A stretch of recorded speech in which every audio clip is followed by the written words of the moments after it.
Nono capítulo. Sem morada. Nós ouvimos algumas partes dos ensinamentos e não conseguimos compreendê-los realmente. Nós pensamos que eles não deveriam ser como são, e por isso não os seguimos. Mas na verdade há uma razão para todos os ensinamentos. Pode parecer que as coisas não deveriam ser dessa forma, mas elas são. Inicialmente eu nem mesmo acreditava na meditação sentada. Eu não conseguia ver qual benefício que poderia haver em simplesmente ficar sentado com os olhos fechados. E a meditação andando. Caminhe a partir desta árvore, faça a volta e regresse. Por que me incomodo? Eu pensava. Qual a utilidade de todo esse caminhar? Eu pensava dessa forma, mas na verdade a meditação andando e sentada são muito úteis. As tendências de algumas pessoas é que as fazem preferir a meditação caminhando, outras preferem a meditação sentada. Mas você não pode deixar nenhuma delas de lado. As escrituras falam nas 4 posturas: em pé, caminhando, sentado e deitado. Nós vivemos com essas 4 posturas. Podemos preferir uma à outra, mas precisamos usar as 4. Elas dizem que essas 4 posturas devem ser equilibradas, fazer com que a prática seja equilibrada em todas as posturas. Inicialmente eu não consegui entender o que isso quer dizer, fazer com que sejam equilibradas. Talvez isso signifique que dormimos por 2 horas, depois ficamos em pé por 2 horas, depois caminhamos por 2 horas. Talvez seja isso? Eu tentei, mas não consegui. Era impossível. Esse não era o significado de fazer com que as posturas fossem equilibradas. Fazer as posturas equilibradas se refere à mente, à nossa atenção. Isto é, fazer a sabedoria surgir na mente, iluminar a mente. Essa nossa sabedoria tem que estar presente todo o tempo, em todas as posturas. Nós precisamos saber ou compreender constantemente. Em pé, caminhando, sentado ou deitado, nós entendemos todos os estados mentais como impermanentes e insatisfatórios e não eu. Dessa forma, é possível fazer com que as posturas sejam equilibradas. Tanto faz se o gostar ou não gostar estejam presentes na mente. Nós não nos esquecemos da nossa prática. Estamos atentos. Se nós focarmos nossa atenção na mente constantemente, então teremos a essência da prática. Quer experimentemos estados mentais que o mundo entende como bons ou ruins, nós não ficamos esquecidos. Não nos perdemos no bom e no ruim. Nós permanecemos firmes. Fazer com que as posturas sejam estáveis, dessa forma é possível. Se tivermos estabilidade na nossa prática e formos elogiados, então será simplesmente elogio.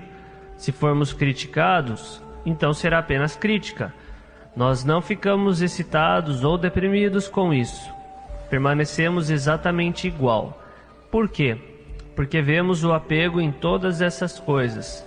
Nós vemos o que elas causam.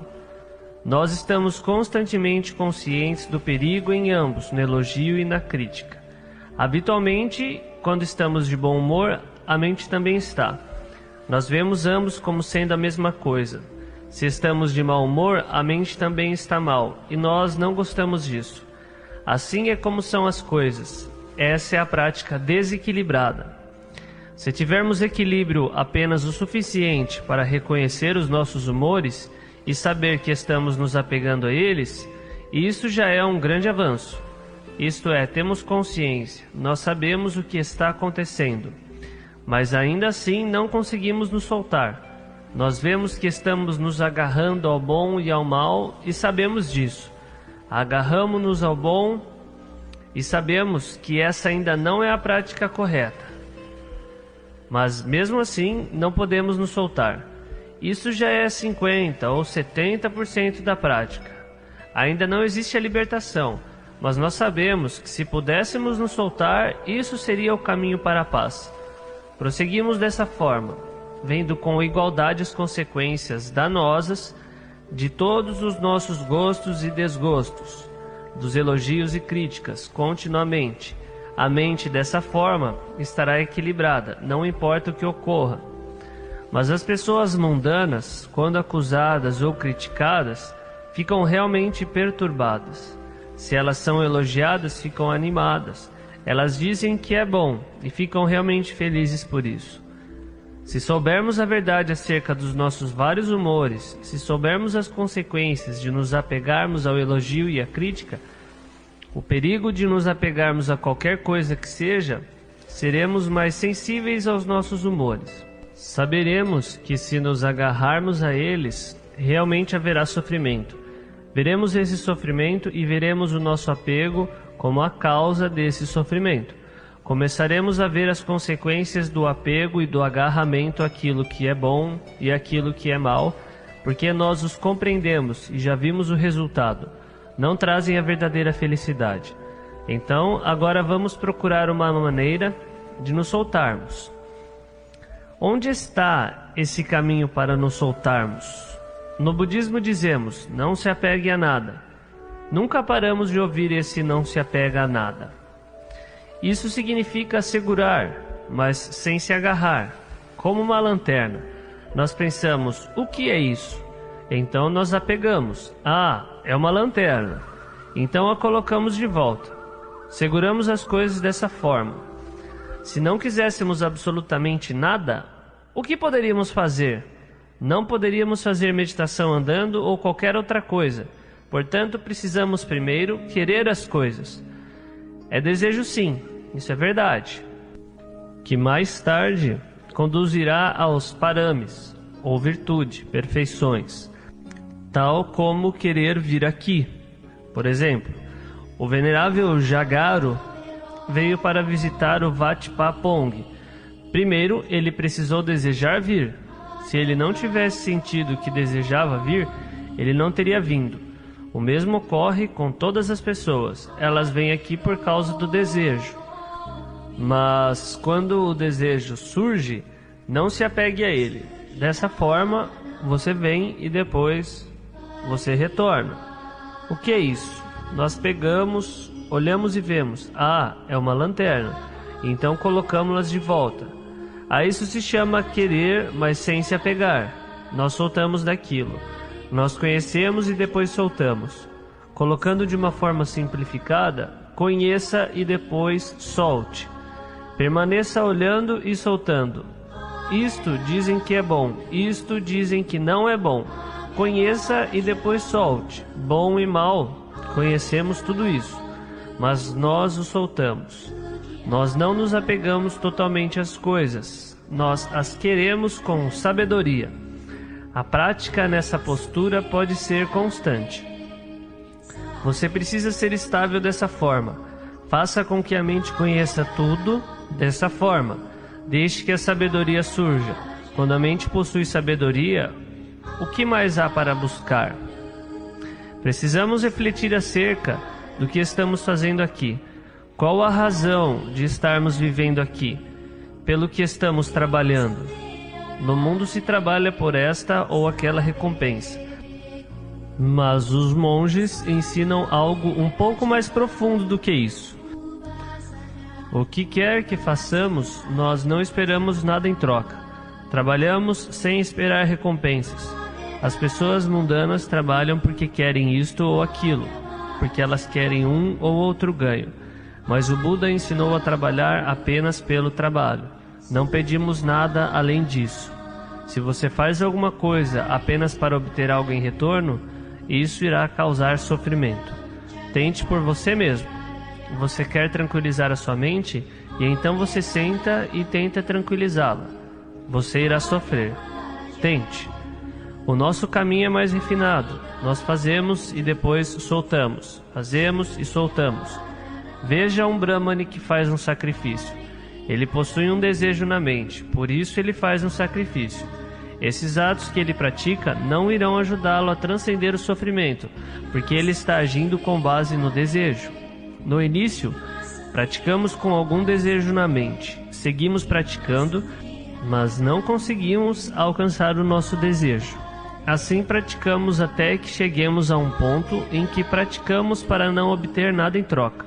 Praticamos para poder nos soltar. Isso é algo que precisamos ver por nós mesmos, é muito profundo. Talvez pratiquemos porque queremos alcançar Nibbana, e exatamente por isso você não irá alcançar Nibbana.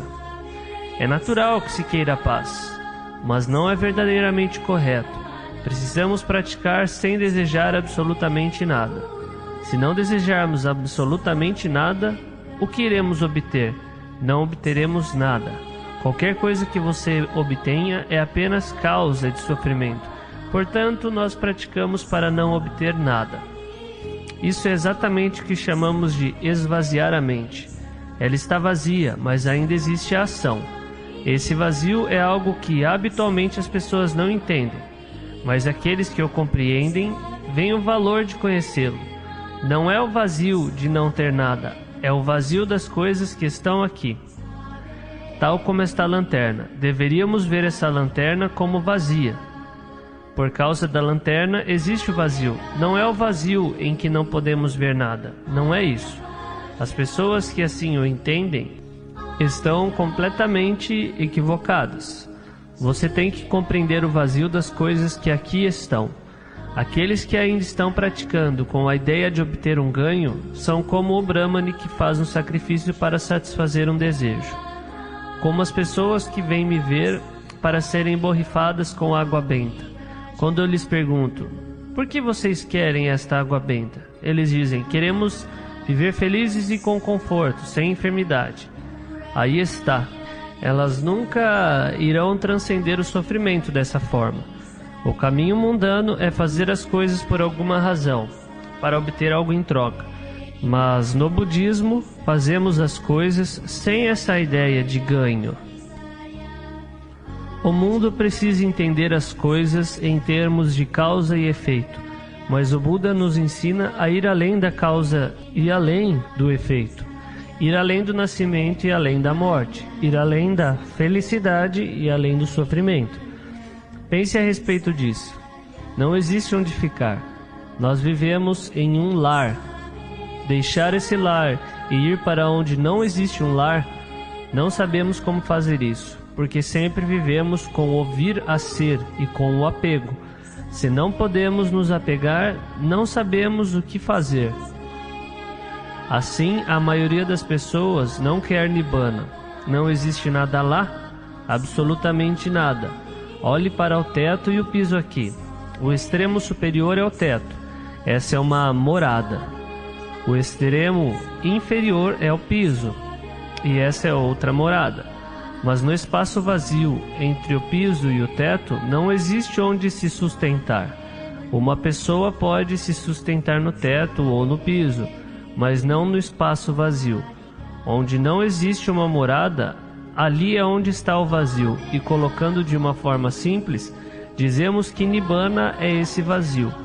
As pessoas ouvem isso e elas recuam um pouco. Elas não querem isso. Elas temem que não verão os seus filhos ou parentes. É por isso que quando abençoamos pessoas leigas, dizemos que você tenha uma vida longa, beleza, felicidade e força. Isso faz com que elas fiquem realmente felizes. Sadhu, elas todas dizem. Elas gostam dessas coisas. Se você começa a falar sobre o vazio, elas não querem saber. Elas estão apegadas à moradia. Mas você alguma vez viu uma pessoa bem velha, com uma bela complexão? Você alguma vez viu uma pessoa bem velha, com muita força ou muito feliz? Não, mas nós dizemos vida longa, beleza, felicidade e força. E elas ficam realmente satisfeitas. Todas elas dizem Sadhu. Isso é o mesmo que o Brahmane que faz oblações para obter o que quer. Na nossa prática, nós não fazemos oblações. Nós não praticamos para obter algo em troca. Nós não queremos nada. Tranquilize a sua mente, nada mais, e acabe com isso. Mas se eu falar assim, vocês não se sentirão muito confortáveis, porque vocês querem nascer outra vez. Portanto, Todos vocês que são praticantes leigos deveriam se aproximar dos monges e observar a prática deles. Estar próximo dos monges significa estar próximo do Buda, estar próximo do Dhamma.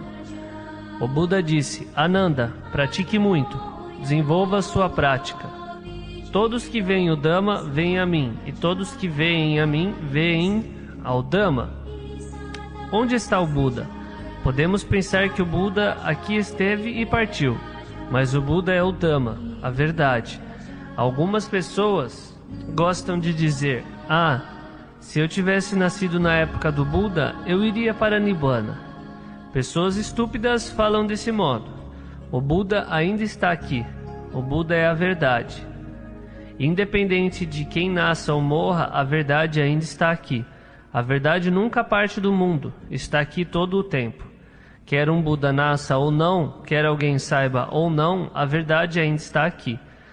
Portanto, devemos nos aproximar do Buda. Devemos vir para dentro e encontrar o Dhamma. Ao encontrarmos o Dhamma, encontraremos o Buda. Vendo o Dhamma, veremos o Buda e todas as dúvidas se dissolverão. Colocando de uma maneira bem simples, é como o mestre Shou. Inicialmente, ele não era um mestre. Ele era apenas o Sr. Shou. Depois que ele estudou e passou todos os exames necessários, ele se tornou um mestre. E se tornou conhecido como Mestre Shou. Como é que ele se tornou um mestre? Estudando as coisas que eram necessárias. Dessa forma, permitindo que o Sr. Shou se tornasse o Mestre Shou. Quando o Mestre Shou morrer, os estudos para se tornar um mestre irão permanecer, e todos aqueles que estudarem se tornarão um mestre. Esse conjunto de estudos para se tornar um mestre não desaparece, tal como a verdade, cujo conhecimento permitiu a Buda tornar-se o Buda. Portanto, o Buda ainda está aqui. Todo aquele que praticar e ver o Dhamma, verá o Buda. Nos dias de hoje as pessoas estão todas equivocadas. Elas não sabem onde está o Buda. Elas dizem: se eu tivesse nascido na época do Buda, eu teria me tornado um discípulo e ele me iluminaria. Isso é tolice. Vocês deveriam entender isso. Não pensem que ao final do retiro da estação das chuvas, vocês irão regressar para a vida leiga. Não pensem assim. Em um instante, um mau pensamento pode surgir na mente e vocês poderiam matar alguém. Da mesma forma, é necessário apenas uma fração de segundo para o bem brilhar na mente, e vocês já estão nesse ponto. Não pensem que vocês precisam se ordenar por um longo período para serem capazes de meditar. A prática correta está naquele instante em que fazemos cama. Em uma fração surge um pensamento ruim. Antes que vocês se deem conta, cometeram algum cama realmente pesado. E da mesma forma, todos os discípulos do Buda praticaram por muito tempo, mas o tempo necessário para se iluminar foi apenas um momento num pensamento. Portanto, não sejam desatentos. Mesmo nas menores coisas, empenhem-se, tentem se aproximar dos monges. Pensem seriamente sobre as coisas e vocês irão entender os monges. Bem, acho que isso basta, não? Já está ficando tarde e algumas pessoas estão ficando sonolentas. O Buda disse para não ensinar o Dhamma para pessoas sonolentas.